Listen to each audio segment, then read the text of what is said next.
tunafahamu sisi kwamba asali ni katika dawa ambazo kwamba Mtume Muhammad sallallahu alayhi wa alihi wasallam amezungumzia, lakini pia imetajwa ndani ya Al-Qur'an Al-Karim, lakini pia ni katika vinywaji ambavyo kwamba vitakuwa katika pepo.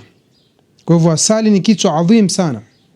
Kwa Mtume sallallahu alayhi wa alihi wasallam, mtu mmoja alienda kwake yeye, anamwambia ndugu yangu anaumwa na tumbo, akamwambia isqihi asalan, mpe asali. Lakini pia katika riwaya nyingine anasema kwamba jitibieni kwa vyeusi viwili ambao kwamba ni habatu sauda na nini na asali. Sasa leo nitaeleza katika hii halqa namna ya kujitibia udhaifu wa nguvu za kiume kupitia asali.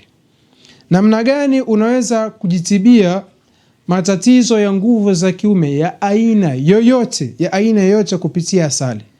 Chukua asali, chukua aljawzu tayyib, chukua hil, chukua qarfa, kisha baada ya hapo changanya hivyo vitu vyote katika ujazo sawasawa. Hivi vitu changanya katika ujazo sawasawa, yani hil, qarfa, aljawzu tayyib, zenjabil, zichukue katika ujazo mmoja. Ukiongeza na fustuk itakuwa ni vizuri zaidi.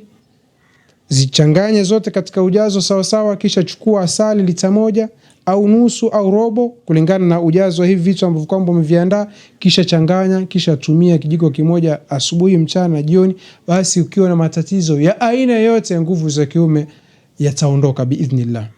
Na taban haya taban ni vipimo na nini vinaweza kusumbua. Sisi tuko na dawa ambayo kwamba tumeiandaa katika mfumo kama huo ambao kwamba tumeongeza taban vitu vingine ambao kwamba ni mashbub, ambao kwamba space zake ndio hizo tulizozitaja na zingine ambazo kwamba za Kiarabu taban, lakini ndio hii hapa ambao kwamba inatibu matatizo ya aina yote ya udhaifu wa nguvu za kiume. Allah subhanahu wa ta'ala ametueleza mambo mingi katika Al-Qur'an Al-Karim. Mtume sallallahu alayhi wa alihi wasallam ametueleza mambo mingi katika sunna zake. Kwa hivyo sisi wenyewe tu kuzitumia basi ndio kazi iliyobakia.